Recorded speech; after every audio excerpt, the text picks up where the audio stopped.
नमस्कार, AB Star news देख रहे हैं आप। मैं हूं आपके साथ तुलिका सिंह। अपना उत्तर प्रदेश में आपका स्वागत है। रुक करते हैं पहली खबर की ओर।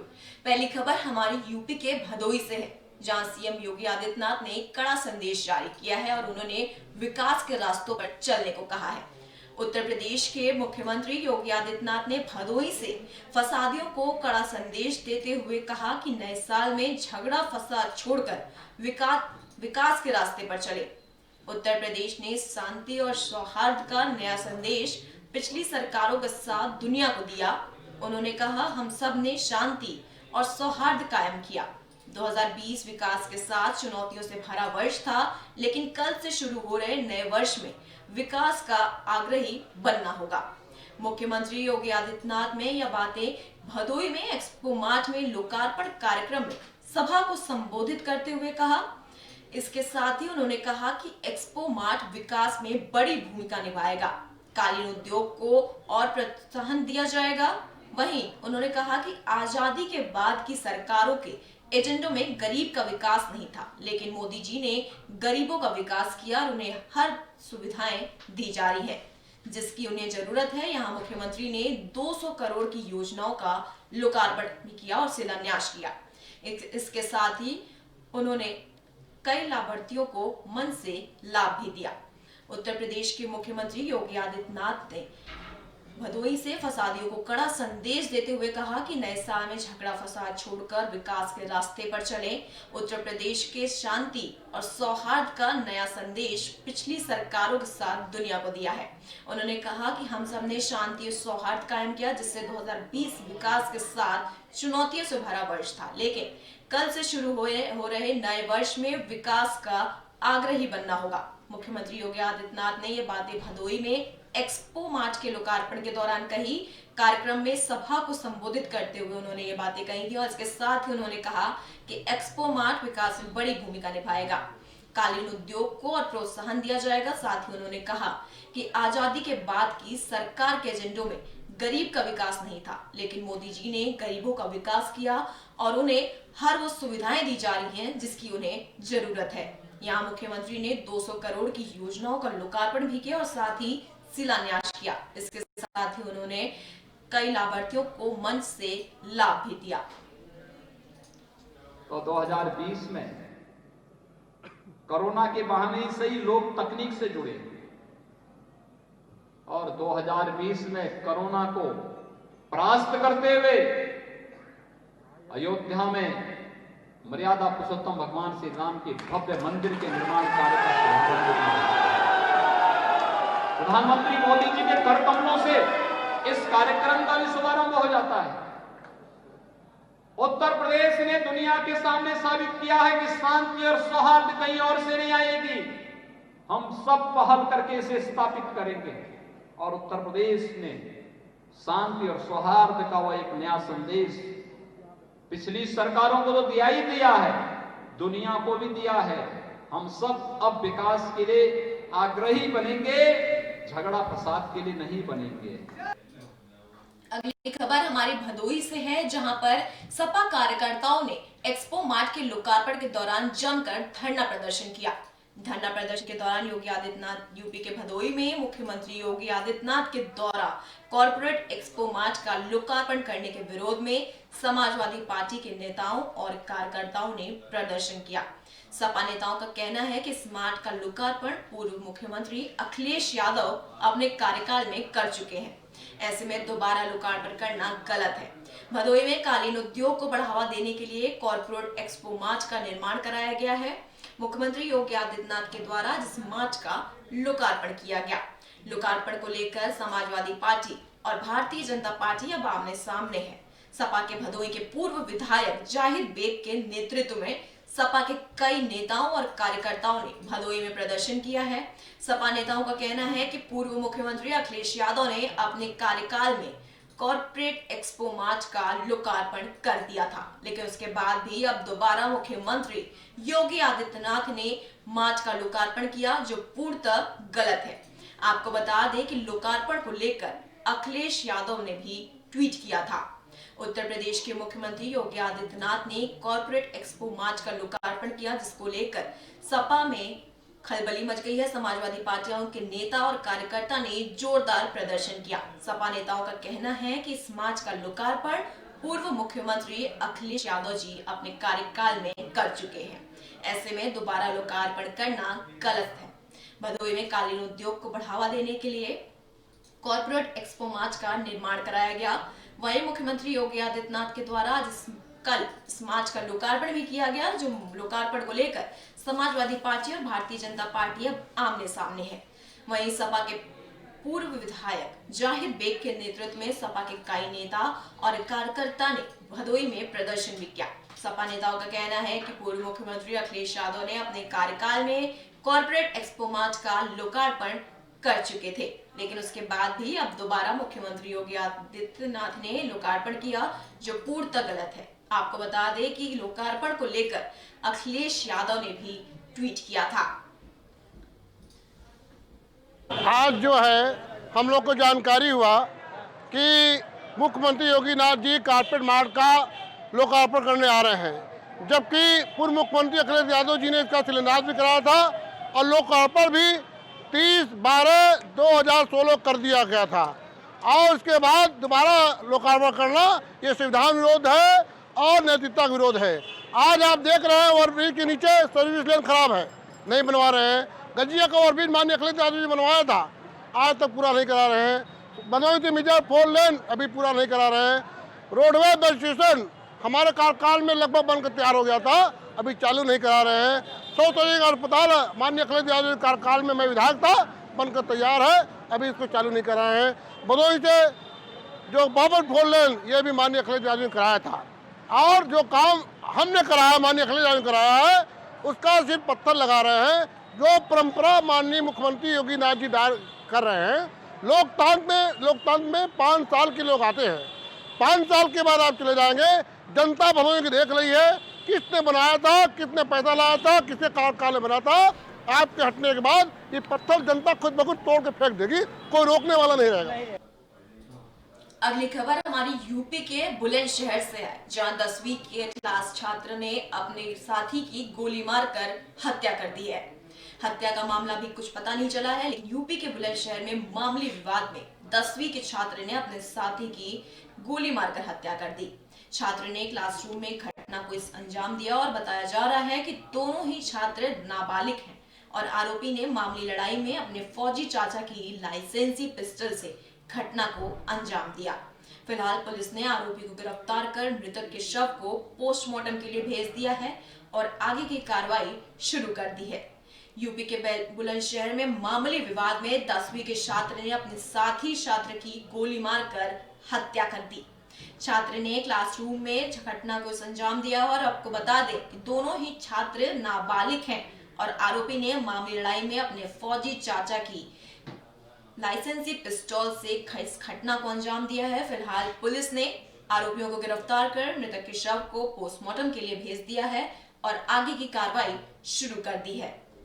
थाना शिकारपुर में सूरजभान सरस्वती इंटर कॉलेज है, जहां कक्षा 10 के छात्र, जिसमें अभियुक्त की उम्र भी लगभग 14 साल है और जिस बच्चे को गोली लगी है उसकी मृत्यु हुई है, उसकी भी उम्र 14 साल है।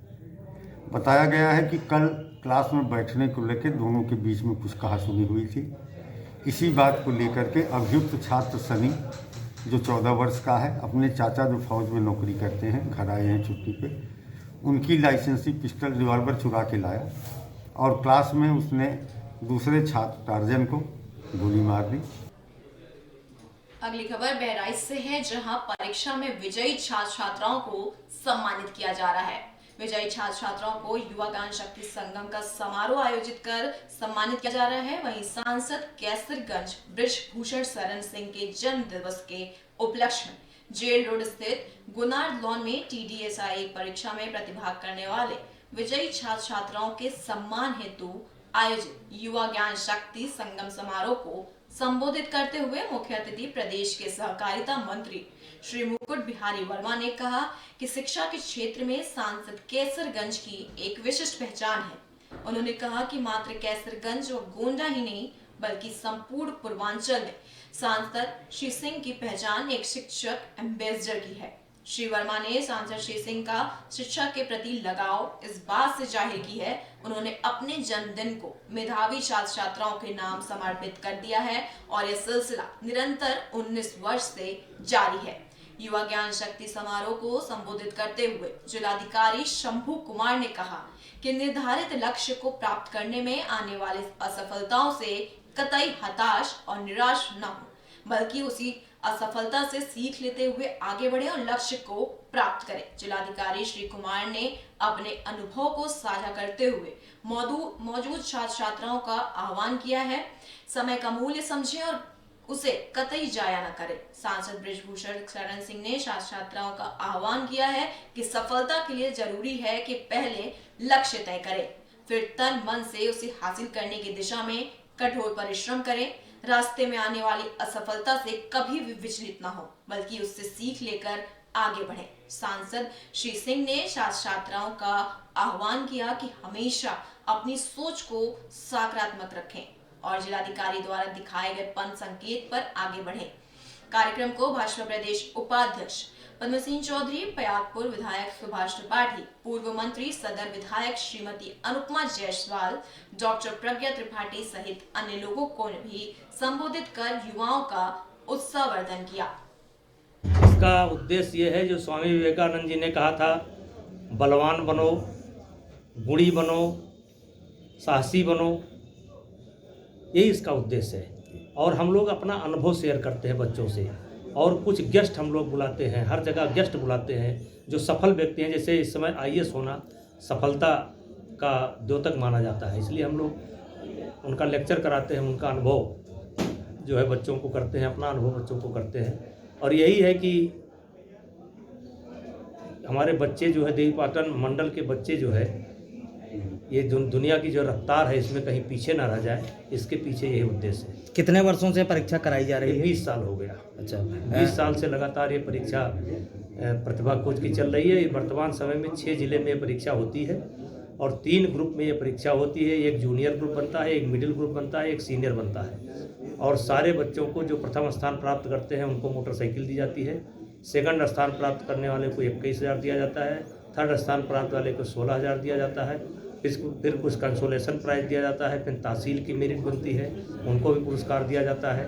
और ये हम लगता है 300-400 बच्चों में जाता है। अगली खबर हमारी यूपी के जालौन से, जहां लोग ठंड से बचने के लिए रेन बसेरे का सहारा लेते नजर आ रहे हैं। सर्दी में रेन बसेरे का रियलिटी चेक होता नजर आ रहा है। देश में सर्दी का सितम हर दिन बढ़ता ही जा रहा है। ऐसे में जरूरत है कि ठंड से बचाव करें, लेकिन हम बात कर रहे हैं जालौन के उन राहगीरों और गरीबों की जिनका ना कोई घर है और ना ही कोई ठिकाना। अपना सारा जीवन सड़कों पर बिताकर पालन पोषण करने वाले लोग भला इस कड़ाके की ठंड में कैसे रह रहे होंगे। आपको बता दें कि जालौन के मुख्यालय में ठंड को देखते हुए स्टेशन सहित पूरे शहर में नामात्र को लेकर नगर पालिका द्वारा सिर्फ 3 रेन बसेरे का इंतजाम किया गया, वो भी इस खतरनाक कोविड-19 जैसी महामारी कोरोना काल में, जहां इन रेन बसेरों में सैनिटाइजर और मास्क का बंदोबस्त नहीं है। साथ ही आए हुए राहगीरों को सोशल डिस्टेंसिंग का गद्दा बिछाया जा रहा है। ना ही चादर गद्दे को दूसरे दिन बदला जा रहा है। जब रियलिटी चेक किया गया तो तमाम खामियां नजर आई। रेन बसेरों में यही वजह है कि रेन बसेरे खाली नजर आ रहे हैं और जरूरतमंद लोग खुले में बाहर सोने को मजबूर हो गए हैं। खबर यूपी के जालौन से है, जहां ठंड के चलते लोग रेन बसेरे का सहारा लेते नजर आ रहे हैं। देश में सर्दी का सितम हर दिन बढ़ता जा रहा है। ऐसे में जरूरत है कि ठंड से बचाव करें, लेकिन जालौन में उन राहगीरों और गरीबों का जिनका ना कोई घर है और ना ही कोई ठिकाना, उन्होंने अपना सारा जीवन सड़कों पर बिताकर पालन पोषण करने वाले लोग भला इस कड़ाके की ठंड में कैसे रह रहे होंगे। आपको बता दें कि जालौन के मुख्यालय में ठंड को देखते हुए स्टेशन सहित पूरे शहर में नाम मात्र को लेकर नगर पालिका सिर्फ 3 रेन बसेरे का इंतजाम किया है, वो भी इस खतरनाक कोविड-19 जैसी महामारी कोरोना काल में, जहां इन रेन बसेरों के न सैनिटाइजर है और न ही मास्क का कोई बंदोबस्त है। आए हुए राहगीरों को सोशल डिस्टेंसिंग का गद्दा बिछाया जा रहा है और न ही चादरों और न ही गद्दों को दूसरे दिन बदला भी नहीं जा रहा है। जब रियलिटी चेक किया गया तो तमाम खामियां नजर आई। और इन रेन बसेरों में यही वजह है कि रेन बसेरे खाली पड़े हुए हैं और जरूरतमंद लोग खुले में बाहर सोने को मजबूर हो गए हैं। हम नहीं रुके भाई साहब, ना मुँह मांगा ना कुछ है, हम नहीं रुके उधर। अच्छा, ना और कुछ सर ना कुछ है, ना कोई है, ना कोई है, हम नहीं रुके और कोई देखभाल नहीं है कुछ ढंग से। अच्छा,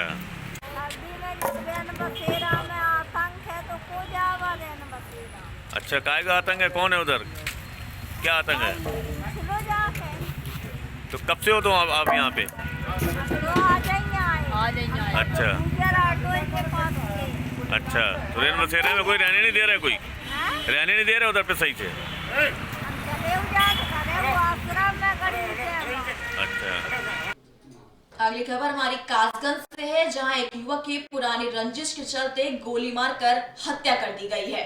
युवक की हत्या का अभी कुछ पता नहीं है। यूपी के कासगंज में नदी किनारे बसे 2 गांव के लोगों के बीच पुरानी रंजिश के चलते विवाद हो गया।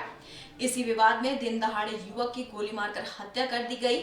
आपको बता दें कि मामला सिडपुरा क्षेत्र की नदी किनारे पर बसे गाँव का है, जहाँ दोनों गाँव के लोगों में पुरानी रंजिश चल रही थी, जिसको लेकर गुरुवार को दारू के नशे में पहले तो दोनों पक्षों में विवाद हुआ, फिर एक पक्ष से गोली चली, जो 22 साल के रामेश्वर को गोली लग गई। गोली लगने से मौके पर ही उसकी मौत हो गई। घटना की सूचना पर अपर पुलिस अधीक्षक आदित्य प्रकाश वर्मा और क्षेत्रीय अधिकारी पटियाली गवेंद्र पाल गौतम पुलिस टीम के साथ घटनास्थल पर पहुंचे।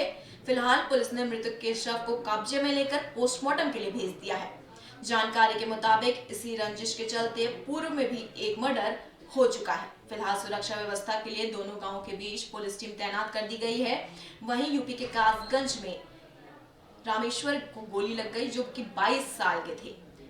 यूपी के कासगंज में नदी किनारे बसे 2 गांव के लोगों के बीच पुरानी रंजिश चल रही थी, जिसको लेकर विवाद हो गया। इसी विवाद में दिन दहाड़े युवक की गोली मारकर हत्या कर दी गई। मामला सिडपुर क्षेत्र के नदी किनारे बसे गांव का है, जहां दोनों गांव के लोगों में पुरानी रंजिश चल रही थी, जिसको लेकर ही गुरुवार को दारू के नशे में पहले तो दोनों पक्षों में विवाद हुआ, फिर एक पक्ष से गोली चली, जो 22 साल के रामेश्वर को जा लगी।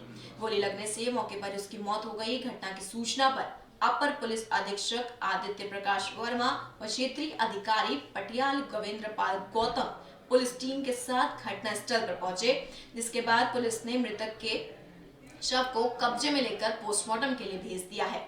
जानकारी के मुताबिक इसी रंजिश के चलते पूर्व में भी एक मर्डर हो चुका था। फिलहाल सुरक्षा व्यवस्था के लिए दोनों गांव के बीच पुलिस टीम तैनात कर दी गई है। नगला भिकारी के जंगल में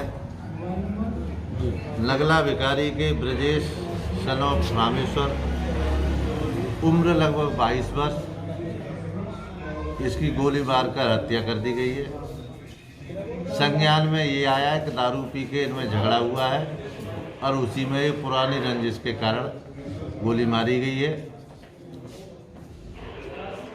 डेड बॉडी को पोस्टमार्टम के लिए भेजा जा रहा है। तहरीर के आधार पर मुकदमा पंजीकृत कर दिया गया है। गिरफ्तारी हेतु टीमें गठित कर दी गई हैं। शीघ्र गिरफ्तार करके जेल भेजा जाएगा। अगली खबर हमारी चंदौली से है, जहां पुलिस को बड़ी सफलता हासिल हुई है। 26 गांव के गो तस्कर को पुलिस ने गिरफ्तार कर लिया गया है और उसी के साथ ही यूपी के चंदौली में चेकिंग के दौरान पुलिस ने गौ तस्कर को गिरफ्तार किया है। पुलिस ने कंटेनर से ले जा रही 26 गायों को मुक्त कराया है। इस दौरान कंटेनर से एक तस्कर की गिरफ्तारी भी की गई है। पूछताछ में पता चलता है कि गोवंश की खेप तस्कर पश्चिम बंगाल ले जा रहा था। फिलहाल पुलिस ने मामला दर्ज कर कंटेनर को कब्जे में ले लिया है और तस्कर को गिरफ्तार कर जेल भेज दिया गया है। गायों की खेप को बंगाल ले जा रहे थे। 26 गायों को तस्कर से मुक्त कराया गया। यूपी के चंदौली में चेकिंग के दौरान पुलिस ने गौ तस्कर को गिरफ्तार कर लिया है। पुलिस ने कंटेनर से ले जा रही 26 गायों को मुक्त कराया है। इसी के साथ ही कंटेनर से एक तस्कर की भी गिरफ्तारी की गई है। पूछताछ में पता चला है कि गोवंश की खेप तस्कर पश्चिम बंगाल ले जा रहा था। फिलहाल पुलिस ने मामला दर्ज कर कंटेनर को कब्जे में ले लिया है और तस्कर को गिरफ्तार कर जेल भी भेज दिया है।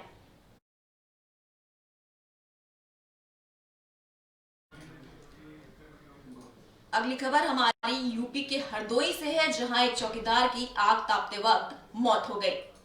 मौत का कारण हरदोई में रात के वक्त आग तापते समय एक चौकीदार गंभीर रूप से जलकर घायल हो गया, जिसको तत्काल जिला अस्पताल ले जाया गया, जहां उसकी दर्दनाक मौत हो गई। आपको बता दें, शाहबाद के स्टेशन मार्ग पर क्यूम की फ्रूट और बिल्डिंग मटेरियल की दुकान है। इस दुकान पर नवरोजपुर नगरिया निवासी शालिग्राम रात के समय चौकीदारी करता था। बीती रात को ठंड ज्यादा होने के कारण वह आग से गर्माहट ले रहा था, लेकिन तभी अचानक आग ने चौकीदार को अपनी चपेट में ले लिया, जिससे वह गंभीर रूप से घायल हो गया। जलने के कारण चौकीदार की अस्पताल में मौत हो गई। सूचना पे पहुंची पुलिस ने शव को कब्जे में लेकर पोस्टमार्टम के लिए भेज दिया है। यूपी के हरदोई में रात के वक्त आग तापते समय एक चौकीदार की गंभीर रूप से जलकर घायल हो गया, जिसको तत्काल जिला अस्पताल ले जाया गया, जहां उसकी दर्दनाक मौत हो गई। आपको बता दें, शाहबाद के स्टेशन मार्ग पर बिल्डिंग मटेरियल की दुकान है। इस दुकान पर नवरोजपुर नगरिया निवासी शालिग्राम रात के समय चौकीदारी करता था। बीती रात को ठंड ज्यादा होने के कारण वह आग से गर्माहट ले रहा था, तभी अचानक आग ने चौकीदार को अपनी चपेट में ले लिया, जिससे वह गंभीर रूप से घायल हो गया और जलने के कारण चौकीदार की अस्पताल में मौत हो गई। सूचना पर पहुंची पुलिस ने शव को अपने कब्जे में लेकर पोस्टमार्टम के लिए भेज दिया है। कौन थे आपके ये जो गए? कैसे खत्म हो गए? बताओ। आप लोग कहाँ थे? घर पे? अपना उत्तर प्रदेश में फिलहाल के लिए इतना ही। देश और दुनिया की तमाम खबरों के लिए देखते रहिए एबी स्टार न्यूज।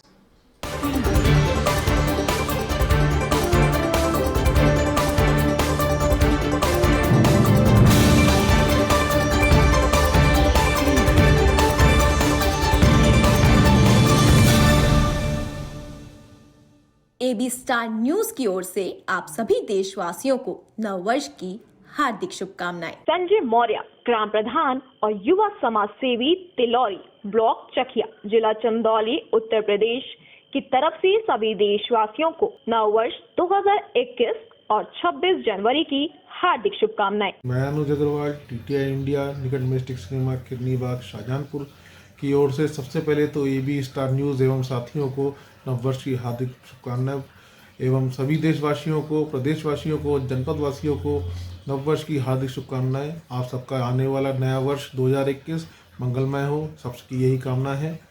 और जैसा कि हम सब जानते हैं कि बीता हुआ वर्ष 2020 सबके लिए बहुत ही कष्टकारी रहा, जिसमें कि हम सबको बहुत सी परेशानियां झेलनी पड़ी। लॉकडाउन में हम लोग को परेशानियां बहुत हुई, तो ऐसी कामना है कि आने वाले वर्ष में सबके साथ अच्छा रहे, सबको अच्छी से परिवार से मिलने जुलने के लिए समय दें और व्यापार सबके अच्छे चलें। एवं आखिरी में मैं कहना चाहूँगा नववर्ष की सबको एक बार बहुत बहुत शुभकामनाएं। सत्येंद्र कुमार श्रीवास्तव, सहायक विकास अधिकारी, एडीओ पंचायत ब्लॉक चकिया, जिला चंदौली, उत्तर प्रदेश की तरफ से सभी देशवासियों को नववर्ष और 26 जनवरी की हार्दिक शुभकामनाएं। प्रोपराइटर लवी खान, चिश्ती कार बाजार निकट family restaurant, bus stand, Shahabad, Hardoi, Uttar Pradesh की ओर से सभी देशवासियों को नववर्ष 2021 की हार्दिक शुभकामनाएं। लाखन सिंह, स्टाम्प विक्रेता, जिला अध्यक्ष, स्टाम्प यूनियन, जिला बुलंदशहर, उत्तर प्रदेश की तरफ से सभी देशवासियों को नववर्ष 2021 की हार्दिक शुभकामनाएं। खान टाइल्स और marble, bus stand, Shahabad, Hardoi की ओर से देशवासियों को नव वर्ष की हार्दिक शुभकामनाएं। कॉन्टैक्ट नंबर 8127272772 और 9415776054। लाल बहादुर सक्सेना उर्फ गुड्डी भैया, दस्तावेज लेखक, रजिस्ट्री कंपाउंड, बुलंदशहर की तरफ से सभी देशवासियों को नव वर्ष 2021 की हार्दिक शुभकामनाएं।